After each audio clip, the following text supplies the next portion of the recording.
அனைவருக்கும் அன்பான வணக்கங்கள். இது மகா பெரியவா சொன்னது யூடியூப் சேனல். 14/4/2024 குரோதி வருடம் சித்திரை மாதத்தின் முதல் நாள் ஞாயிற்றுக்கிழமையில ஆரம்பமாகுது. கடகராசி அன்பர்களே, உங்களுக்குத்தான் இந்த பதிவு. இந்த குரோதி வருடத்தின் முதல் மாதமான சித்திரை மாதம் மிகவும் லாபகரமான மாதமாக உங்களுக்கு அமைய போகிறது.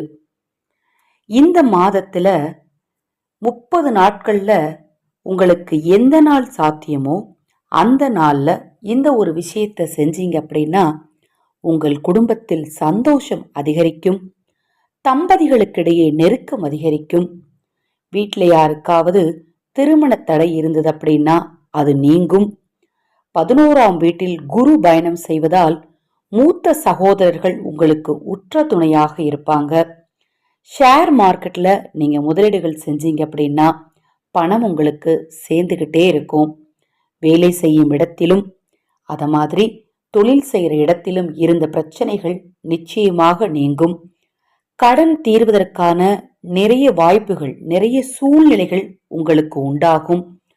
செல்வாக்கு உயரும், கடன் தொல்லைகள் நீங்கும். அத மாதிரி கோடி கோடியாக பணம் சேர்வதற்கான வாய்ப்பும் புதிய சொத்துக்கள் வாங்குவதற்கான வாய்ப்புகளும் உங்களுக்கு கண்டிப்பா உண்டாகும். மொத்தத்துல இந்த சித்திரை மாதம் உங்களுக்கு சிறப்பான மாதமாக இருக்கு.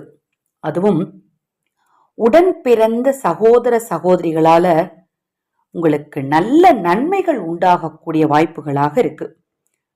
இந்த மாதத்துல குறிப்பாக முடிந்தால் உங்கள் பிறந்த நட்சத்திரம் வரக்கூடிய நாள்ல உங்க கூட பிறந்தவங்களுக்கு உடைகள் வாங்கி கொடுக்கணும். துணிமணிகள், அதாவது உடைகள் அப்படின்னா துணிமணிகள் வாங்கி கொடுங்க. அவ்வாறு அவங்களுக்கு நீங்க அதை வாங்கி கொடுக்கும்போது இப்ப நான் மேற் சொன்ன விஷயங்கள் எல்லாமே உங்களுக்கு கைகூடி வரும். ஏன்னா கிரக சூழல் சகோதரர்கள் சந்தோஷமாக இருக்கும்போது உங்களுக்கு சாதகமான சூழலை உருவாக்கும் அப்படின்னு சொல்லுது. அதனால நீங்க உங்க கூட பிறந்தவங்களுக்கு இந்த சித்திரை மாதத்துல துணிமணிகள் வாங்கி கொடுங்க. உங்கள் குலதெய்வ ஆலயத்துக்கு உங்களால போக முடிந்தது அப்படின்னா குலதெய்வம் ஆலயம் சென்று குலதெய்வ வழிபாடு செய்யுங்க. நீங்க நினைத்ததெல்லாம் நினைத்தபடி நடக்கும். இந்த மாதம் முழுவதும் உங்களுக்கு லாபகரமான மாதமாக அமையும். உங்களுக்கு இருக்கக்கூடிய பிரச்சனைகள், தொல்லைகள் நீங்கும். இப்ப நான் சொன்ன இந்த விஷயம் உங்களுக்கு நிச்சயமா பயனுள்ளதாக இருக்கும்னு நினைக்கிறேன். தொடர்ந்து நம்ம சேனலை பாருங்க. இன்னும் எண்ணற்ற பதிவுகள் தொடர்ந்து வர இருக்குது.